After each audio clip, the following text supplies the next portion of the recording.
Selamat malam, sejahtera, shalom Bapak Ibu Saudara-saudara Jemaat GPIB Sejahtera di DKI Jakarta yang diberkati Tuhan. Salam sehat semuanya. Mari membaca Alkitab.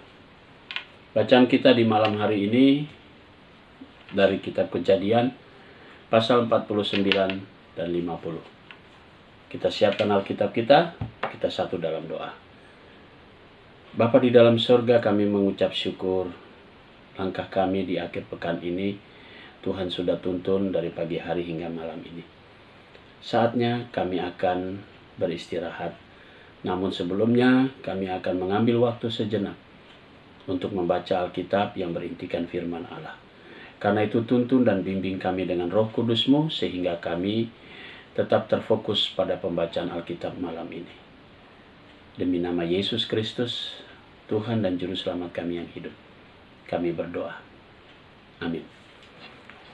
Kejadian pasalnya yang ke-49. Kemudian Yakub memanggil anak-anaknya dan berkata, "Datanglah, berkumpul, supaya kuberitahukan kepadamu apa yang akan kualami di kemudian hari. Berhimpunlah kamu dan dengarlah, ya anak-anak Yakub, dengarlah kepada Israel ayahmu. Ruben, engkaulah anak sulungku, kekuatanku dan permulaan kegagahanku. Engkaulah yang terutama dalam keluhuran, yang terutama dalam kesanggupan. Engkau yang membual sebagai air. Tidak lagi engkau yang terutama, sebab engkau telah menaiki tempat tidur ayahmu. Waktu itu engkau telah melanggar kesuciannya. Dia telah menaiki petiduranku."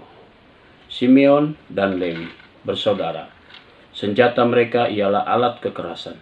Janganlah kiranya jiwaku turut dalam permufakatan mereka. Janganlah kiranya rohku bersatu dengan perkumpulan mereka. Sebab dalam kemarahannya mereka telah membunuh orang, dan dalam keangkaraannya mereka telah memotong urat keting lembu. Terkutuklah kemarahan mereka, sebab amarahnya keras. Terkutuklah keberangan mereka, sebab berangnya bengis. Aku akan membagi-bagikan mereka di antara anak-anak Yakub dan menyerahkan mereka di antara anak-anak Israel. Yehuda, engkau akan dipuji oleh saudara-saudaramu. Tanganmu akan menekan tengkuk musuhmu. Kepadamu akan sujud anak-anak ayahmu. Yehuda adalah seperti anak singa. Setelah menerkam, engkau naik ke suatu tempat yang tinggi. Hai anakku, ia menyiarap dan berbaring seperti singa jantan, atau seperti singa betina. Siapakah yang berani membangunkannya? Tongkat kerajaan tidak akan beranjak dari Yehuda, atau lambang pemerintahan dari antara kakinya, sampai dia datang yang berhak atasnya. Maka kepadanya akan takluk bangsa-bangsa. Ia akan menambatkan keledainya pada pohon anggur, dan anak keledainya pada pohon anggur pilihan. Ia akan mencuci pakaiannya dengan anggur, dan bajunya dengan darah buah anggur. Matanya akan merah karena anggur, dan giginya akan putih karena susu. Sebelon akan diam di tepi pantai laut. Ia akan menjadi pangkalan kapal, dan batasnya akan bersisi dengan Sidon. Isakar adalah seperti keledai yang kuat tulangnya, dan yang meniarap di apit bebannya. Ketika dilihatnya bahwa perhentian itu baik dan negeri itu permai, maka disendengkannya lah bahunya untuk memikul, lalu menjadi budak Rodi. Adapun Dan, ia akan mengadili bangsanya sebagai salah satu suku Israel. Semoga Dan menjadi seperti ular di jalan, seperti ular beludak di denai yang memagut tumit kuda, sehingga penunggangnya jatuh ke belakang. Aku menanti-nantikan keselamatan yang daripadamu, ya Tuhan. Gad, ia akan diserang oleh gerombolan, tetapi ia akan menyerang tumit mereka. Asher, makanannya akan limpah mewah, dan ia akan memberikan santapan raja-raja. Naftali adalah seperti rusa betina yang terlepas, ia akan melahirkan anak-anak indah. Yusuf adalah seperti pohon buah-buahan yang muda, pohon buah-buahan yang muda pada mata air. Dahan-dahannya naik mengatasi tembok. Walaupun pemanah-pemanah telah mengusiknya, memanahnya dan menyerbunya, namun panahnya tetap kokoh dan lengan tangannya tinggal diam. Oleh pertolongan yang maha kuasa, pelindung Yakub, oleh sebab gembalaannya gunung batu Israel, oleh Allah ayahmu yang akan menolong engkau, dan oleh Allah yang Maha Kuasa yang akan memberkati engkau dengan berkat dari langit di atas, dengan berkat samudra raya yang letaknya di bawah, dengan berkat buah dada dan kandungan. Berkat ayahmu melebihi berkat gunung-gunung yang sejak dahulu, yakni yang paling sedap di bukit-bukit yang berabad-abad. Semuanya itu akan turun ke atas kepala Yusuf, ke atas batu kepala orang yang teristimewa di antara saudara-saudaranya. Benyamin adalah seperti serigala yang menerkam. Pada waktu pagi ia memakan mangsanya, pada waktu petang ia membagi-bagi rampasannya. Itulah semuanya suku Israel, 12 jumlahnya, dan itulah yang dikatakan ayahnya kepada mereka. Ketika ia memberkati mereka, tiap-tiap orang diberkatinya dengan berkat yang diuntukkan kepada mereka masing-masing. Kemudian berpesanlah Yakub kepada mereka, apabila aku nanti dikumpulkan kepada kaum leluhurku, kuburkanlah aku di sisi nenek moyangku, dalam gua yang di ladang Efron orang Het itu, dalam gua yang di ladang Makpela di sebelah timur Mamre, di tanah Kanaan, ladang yang telah diberi Abraham dari Efron orang Het itu untuk menjadi kuburan milik.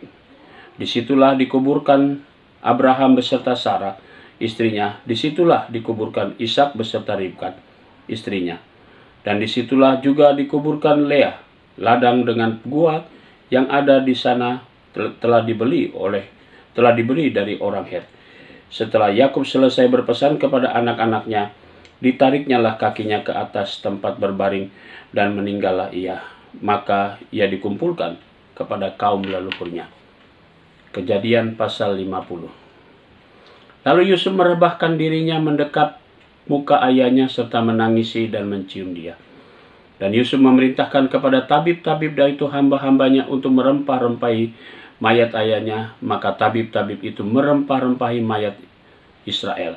Hal itu memerlukan 40 hari lamanya, sebab demikianlah lamanya waktu yang diperlukan untuk merempah-rempahi.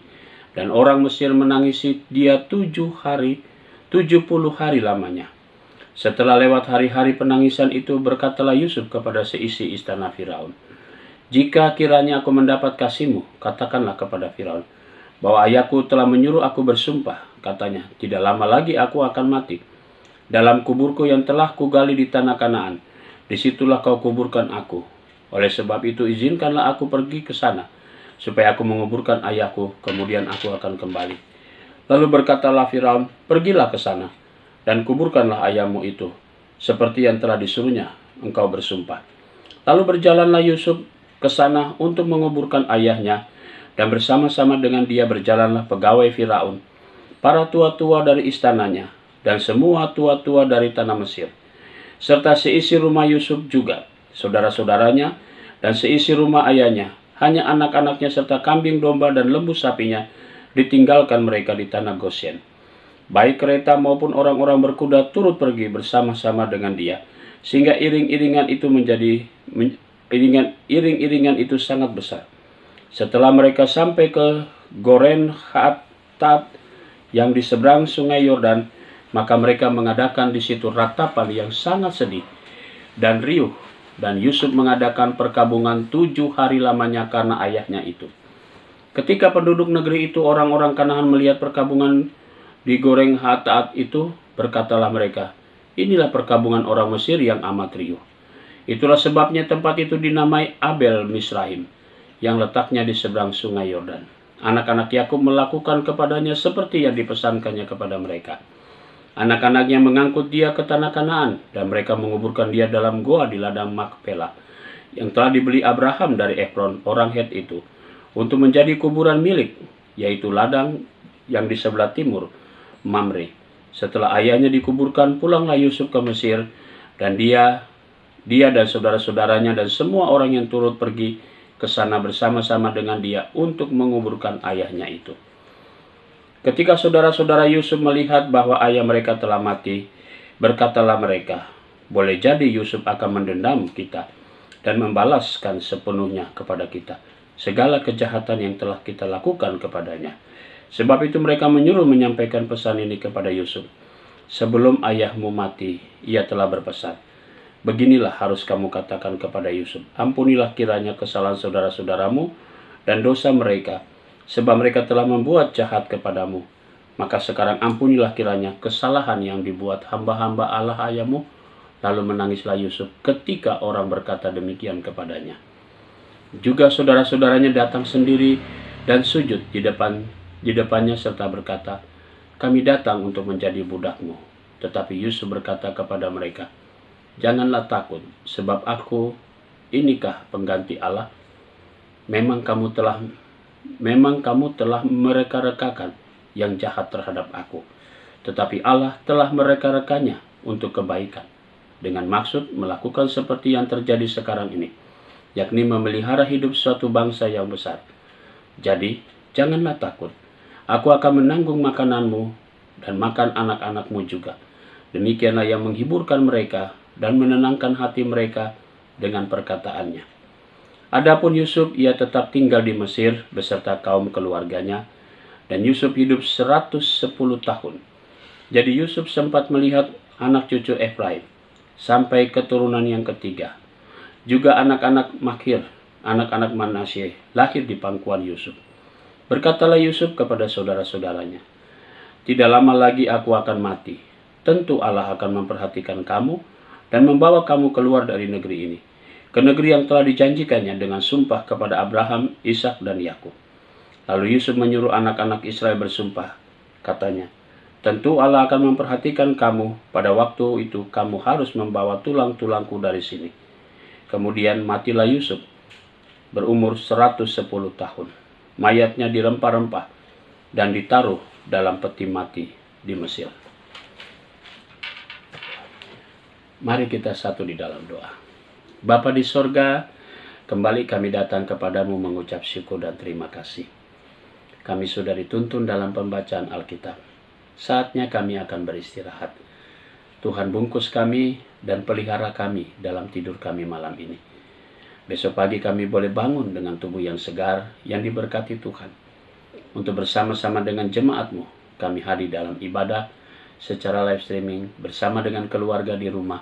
Kami akan beribadah di hari yang sudah Tuhan kuduskan bagi kami, sebagai Sabat untuk kami datang beribadah kepadamu. Terima kasih Tuhan Yesus.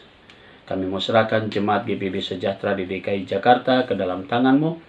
Kami menyerahkan tiap pribadi, tiap keluarga dari sektor pelayanan 1 sampai 5. Tuhan Yesus tetap menaungi kami di tengah-tengah badai pandemi COVID yang begitu hebat. Kami tetap dalam lindungan Tuhan. Terpuji nama-Mu Tuhan Yesus. Ampunkan dosa kami mau serahkan semuanya. Doa dan syukur kami malam ini hanya di dalam nama-Mu saja. Yesus Kristus, Tuhan dan Juru Selamat kami yang hidup. Amin. Selamat malam, selamat beristirahat. Tuhan memberkati saudara.